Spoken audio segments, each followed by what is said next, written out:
Joining me now is Anand Menon, Director of UK in a Changing Europe, who joins me live from Oxford. Well, Anand, I'm speculating that if this goes on, if this is the second really big wave of those crossing the Mediterranean, it may well be a rapidly changing Europe. Well, I think you're absolutely right to point out that this is the sort of crisis that the EU really struggles with, because when it comes to burden sharing, Europe always fails to get agreement. And at the moment, what you see is some states like Hungary and Poland basically saying, no, we're not going to take part in this scheme. We're not going to share people who come to Italy.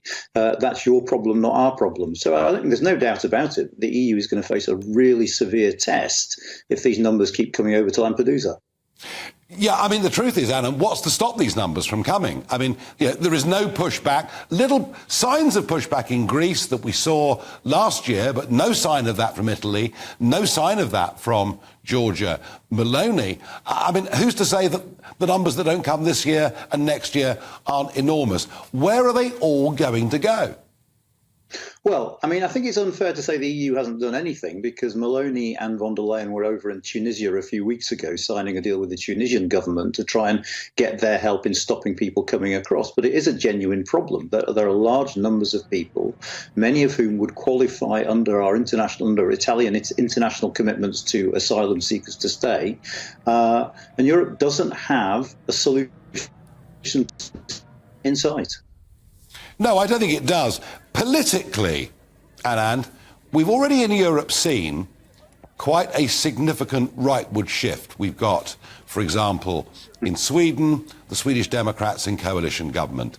In Germany, we now have the AfD polling over 20% nationally and up in the high 20s, early 30s in parts of the former East Germany. Meloni, of course, is the Prime Minister of Italy, and Le Pen is now the bookies' favourite to become the next president of France. Are we about to see Europe move not just to the right, but possibly genuinely to the far right? I mean, the first thing I would say is those polls from France I would always take with a pinch of salt, because they always tend a few years out to be slightly hypothetical. And of course, it's a two-round system that is designed precisely to prevent people like Le Pen from winning. But there's no doubt about it, in a context of a cost of living crisis plus spiralling numbers of immigrants coming in, that is fertile ground for the far right. And there's a real danger in European politics that these parties will keep on doing better under those circumstances. Yes, so mainstream parties need to find some kind of answers to those problems. And at the moment, they've been quite slow to do so. Now, we can look from here in the UK at what's happening in Lampedusa and in southern Europe and the political divisions that we've just talked about.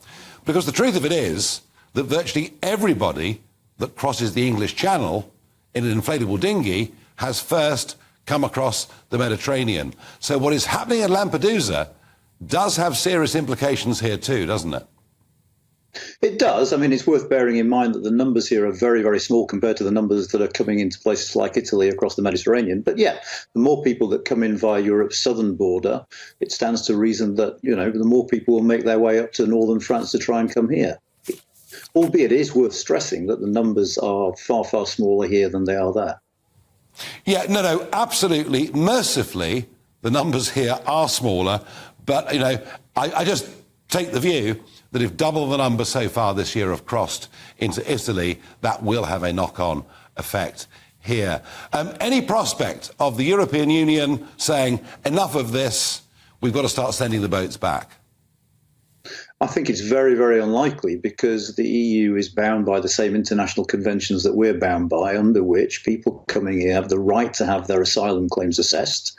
And people who qualify under those rules will be allowed to stay. I mean, one of the problems in a lot of European countries, including our own, is we're simply not processing people quickly enough.